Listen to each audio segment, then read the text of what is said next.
Joining me right now with a look at the Chinese Communist Party's efforts to infiltrate America, including the surveillance balloon the CCP sent to breach America's sovereignty, the former director of national intelligence, once the top spy in America, John Ratcliffe. John, it's great to see you this morning. Thank you so much for being here. I want to start off and get your take on this week and this spy balloon. How do you see things? Well, good morning, Maria. It's pretty easy and pretty clear. It should be to all Americans. This past week, unfortunately, the People's Republic of China executed an incredibly successful intelligence operation over the mainland of the United States. And conversely, the Biden administration committed an unprecedented national security blunder of incalculable damage. And I say that, Maria, because we know, the facts are very clear that America's number one adversary, the People's Republic of China, maneuvered a spy craft into U.S. airspace a week ago on Saturday, January 28th, and it didn't leave U.S. airspace until a week later, Saturday, February 4th. And except for the time that it was over Canada, it spent at least 4 days, at least 100 hours continuously over the continental United States in an intelligence operation, again, of incalculable damage, violating U.S. sovereignty of our airspace and our territorial borders in an unprecedented way that I'm not aware has ever happened in our history, Maria, and the Biden administration let that happen.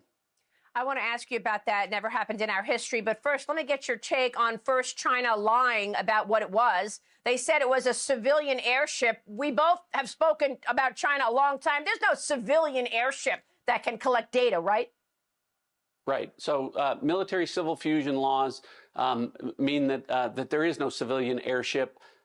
This was a spy operation. It was deliberate. It was intentional. It was calculated to go over sensitive military sites, nuclear facilities, and critical infrastructure. There was nothing accidental about this. It was a deliberate campaign, and unfortunately, as we just talked about, incredibly successful for the Chinese Communist Party and the People's Republic of China. I want to get your take on the response and also China's response, and zero in on what you know about potential previous breaches. You've seen more intelligence than anybody other than the president. John, the Biden administration is trying to minimize this explosive situation in this past week. And the Department of Defense is claiming that there were 3 balloons, Chinese spy balloons, that entered the United States airspace during the Trump administration, and that they were not shot down and they were not disclosed. Can you please tell us the truth and if that's true? Well, it's not true. I can refute it. Former Secretary of Defense Mark Esper refuted it yesterday. Former Secretary of State and CIA Director Mike Pompeo has refuted it.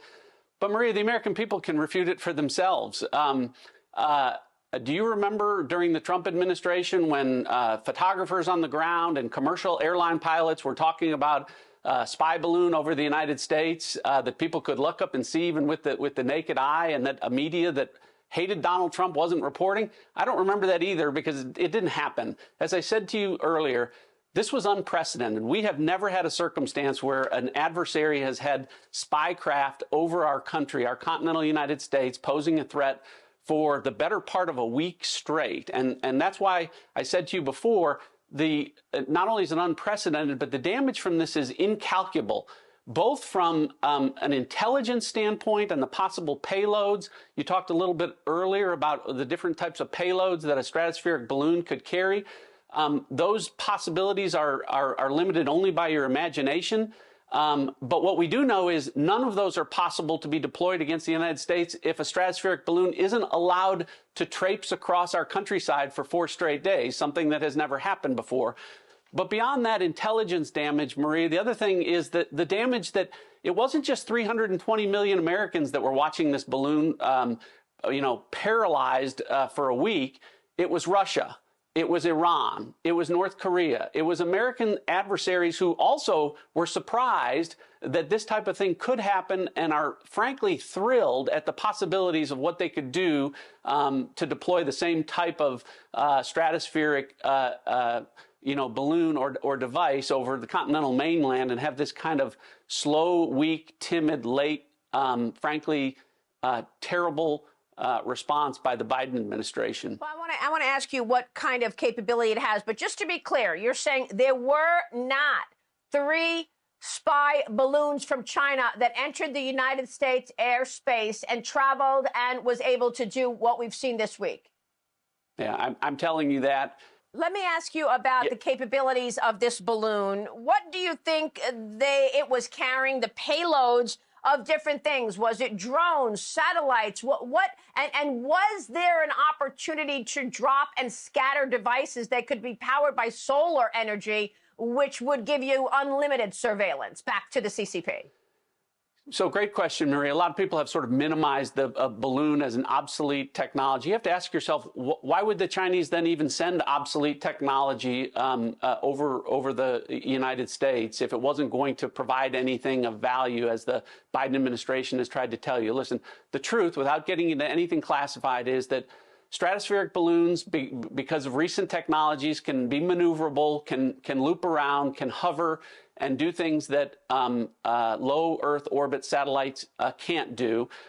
We know from public reporting, without getting into anything classified, that China, for at least 6 years, has been successfully deploying payloads, including drones, from stratospheric balloons. And what's publicly known is that the U.S. military and Department of Defense has a number of projects out there involving stratospheric or stratolight balloons and different types of possible payloads that could be deployed, as you talked about, everything from cicada drones to very small electronic listening devices that could run on solar power and transmit data back interminably. All of those things, Maria, are possibilities. I'm not saying that they took place here, but what I'm saying is none of those terrible scenarios would be possible if this had been taken down as it should have been before it crossed into U.S. airspace and remained there for the better part of a week. Really an inexcusable, inexplicable national security blunder. Well, I mean, look, this is not the first time the national security team has met with their Chinese counterparts a few times, and they've been laughed at and mocked. We had COVID-19, which killed 1 million plus Americans, and we continue to have no questions whatsoever asked of the CCP about the origins of COVID-19, not to mention all of the intellectual property theft and the impact to American companies. Where is this going? Well, you just barely touched on a very long list of national security concerns and disasters by this national security team that President Biden has in place. I mean, you didn't even touch on a manufactured or an unmitigated military disaster in Afghanistan that they were the architects of, or that their sternly worded letters didn't stop Vladimir Putin from invading Ukraine. That's before you even get to the soft on China approach that has been there from day one, not confronting China over 1 million dead Americans from COVID that originated in China, hundreds of thousands of deaths from fentanyl that's coming from China. And now we have a spy balloon that violates our sovereign airspace for almost a week straight. It does lead to the question about this national security team that you asked before, Maria. And there's a long list of incompetence, but there's also a very fair question about whether this national security team is compromised. And I don't think Americans have any confidence in them based on all the things that I just mentioned and more. And I think that we're stuck with President Biden for the next 2 years, but he needs to make some changes to his national security team. They have failed the American people over and over again. So somebody should be fired. He needs to make changes.